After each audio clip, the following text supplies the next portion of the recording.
the cabinet secretaries, Madam Chair, attend our hearings insofar as their budgets are concerned. May I know the reason why this government-owned and controlled corporation wouldn't come here with their bosses? Po kayo for accountability for the performance of your mandate. Kung ang ating Pangulo ay hindi po nakakatakas sa kanyang taunang responsibilidad na mag-report dito po sa Congress, sa kanyang State of the Nation address, ganun din po kayo. This is very wrong. Congressman Acop said it. Ask them, why are you here? Ang sinabi nila, courtesy. If it's really about courtesy, why are your two leaders not here? Sa kapagpalang araw po sa atin lahat mga kababayan, lumalabas na binabastos umano ng General Manager ng PCSO itong pagdinig sa House of Representatives, itong komite, lalo na sa kanilang budget dahil hindi sumipot nga ang General Manager na si Mel Robles at ilang katanungan umano na dapat personal niyang sagutin dahil hindi naman pala pwedeng sumagot kahit itong mga legal counsel niya at ilang assistant manager lalo na pagdating sa paggastos umano ng confidential fund ng PCSO. Kaya para sa ilang kongresista ay dapat respetuhin ng general manager at kahit pa sila umano yung number one source ng revenue ng ating bansa, itong PCSO, ay dapat sumipot pa rin ito at hindi lang basta-basta na sumipot ito dahil mandato umano nila na magbigay ng report sa ating mga kababayang Pilipino. Kaya kayo po, ano po ang masasabi natin? Sa palagay natin, ano kaya ang dahilan kung bakit hindi sumipot itong General Manager ng PCSO sa House of Representatives? Takot ba itong gisahin? Takot ba itong sagutin ang ilang katanungan na gustong magkaroon ng kalinawan para sa ating mga kababayan? PCSO again to please clarify and answer why or what policy will you be implementing in order to stop the proliferation of the illegal gambling in the country? Yes, Madam Chair. I will respond on the basis of the one of the justifications for the introduction of STL is, as correctly stated, is to at least eradicate or reduce the illegal number games proliferating, and STL has done its part to that in that respect. But the presence of the other remaining illegal number games, what we are doing actually is we have, as mentioned by the agent for branch, we have established coordination with the law enforcement agencies, yung NBI and PNP. Following your logic, may I know why your president and your chairman of the board are not present here? Are you trying to tell this representation or this committee that they lack respect insofar as the members of this committee are concerned?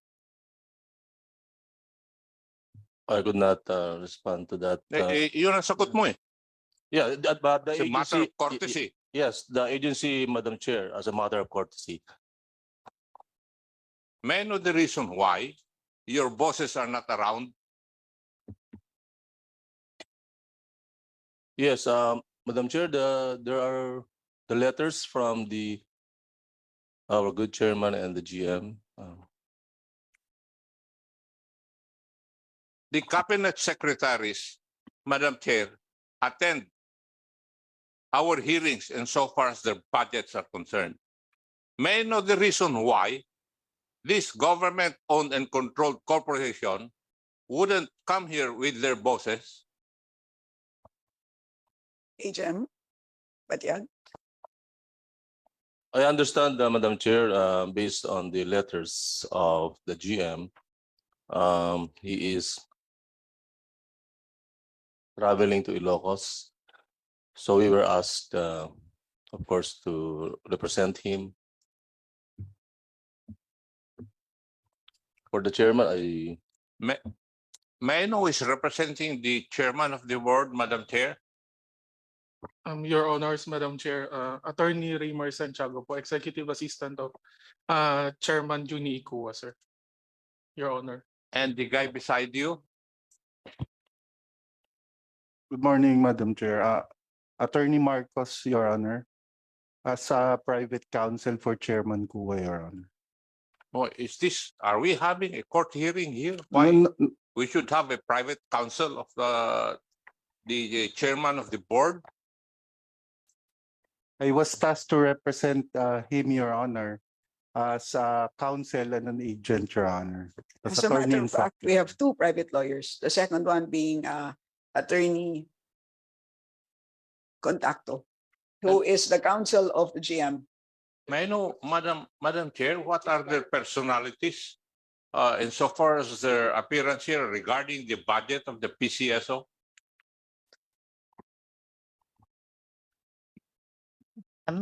Good afternoon, ma'am. To clarify, my designation is not as a private lawyer. There was an error in the printing of my name card. So my designation is Executive Assistant 6 and LLO to the PCSO, not as a private counsel. Thank you. Mea culpa. Sorry. Thank you, Madam Chair. As a member of this Congress, I feel insulted. I would just like to manifest that. As a member of this House, I feel insulted that the big bosses of the government-owned and controlled corporation known as the PCSO wouldn't attend the budget hearings insofar as their budget is concerned, while secretaries of the different departments of government would be present.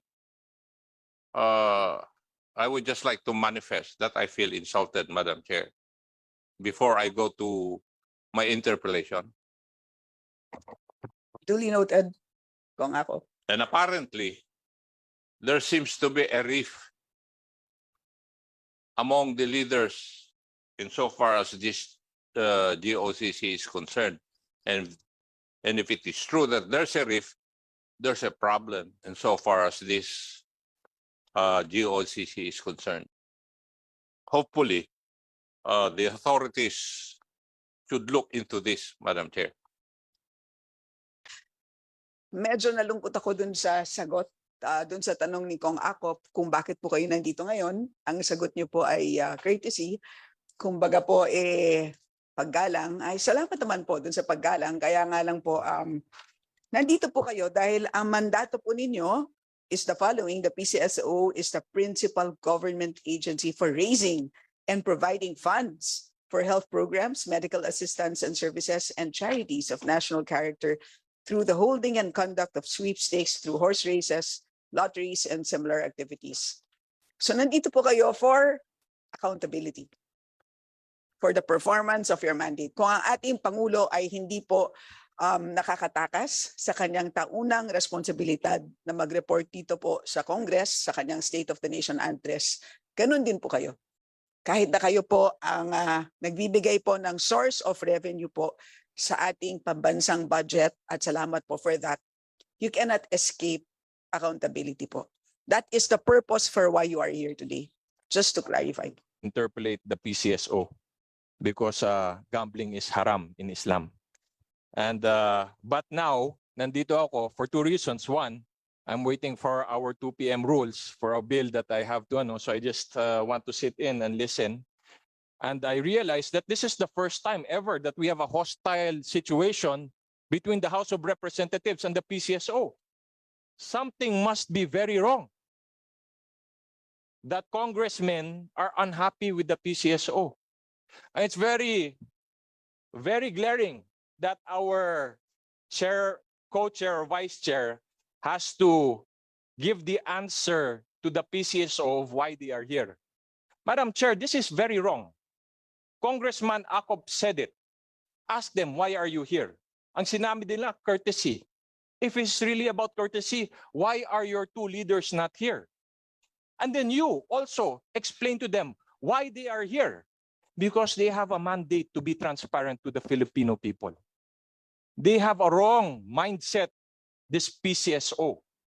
They are an embarrassment to the Bongbong Marcos administration. BBM, when he campaigned in the last election, espoused unity. Where is the unity in PCSO? When your two leaders are not here. Madam Chair, The reason we defer budgets is so that we can reset and talk when we have cooler heads. Because maybe we were upset in the previous committee meeting. But how can we resolve our problems when the leaders of the PCSO are not here? The purpose of resetting or deferring the budget of the PCSO so that we can resolve our issues with them cannot be achieved. So I hope, Madam Chair, you will fight for the integrity of the House and the dignity of the House of Representatives, that they cannot come here and insult us, because they're not insulting public officials. They are also insulting the people who voted for us, the 500,000 voters of the province of Lanao del Norte and the rest of the country. They do not respect us. They don't want to answer us on why we are not receiving certain assistance that were requested. Ako naman, I don't really care. Honestly. Ambulance here, ambulance there, it's not important to me. The important thing for me is that the people receive something. How little, how large, it doesn't matter. At least the people can say the government is working for them.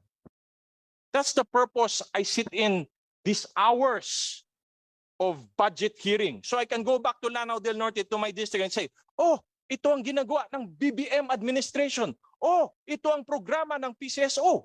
But instead of being able to see that, I'm seeing a faction.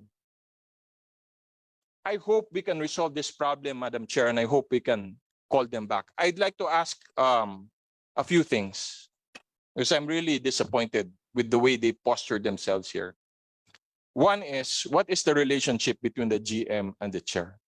Because the chair is our former colleague, so it's natural for us to give him requests. And now earlier I heard from Congressman Barbers that we have to give it to the GM. Para sa akin, it should be no difference in who we give our letters to. Because that program is, as you said, operational in nature and for the Filipino people. If it can be accommodated, it should be accommodated. It should not matter who we should give it to, the chairman or the GM. So, Madam Chair, again, what is the process for the PCSO when we have districts and provinces and municipalities that are in need of PCSO's social programs? EGM Cedro. Thank you, Your Honor. As regards to- Sorry, for the first question, EGM Patyag, the relationship between the chair and the GM. Official relationship, Madam Chair. That is the question. The GM is the head of the operations, and the chair is the chairman of the highest policy making body, which is the board. So on the policy matters, that's the board headed by the GM. For operations, it's the GM. Thank you, Madam Chair. Does it make a difference if we make our request to the GM or we make a request to the chair? Will PCSO not acknowledge either or? Thank you, Your Honor. As regard to the question, actually, you may write both officials, the chair and the GM, but there is a established process already in the PCSO that the office of the chair endorses letters to the GM, recognizing the process that we observe. So, sir, I just wanted to make it clear, Your Honor. The members of the House may write the chair, and the chair endorses the same to the GM, recognizing that the request, should it be in operational nature. So as we have mentioned earlier, the GM handles operation. So there is on the part of the sectors involved, we make a report on the action taken on such requests, Your Honor. Thank you.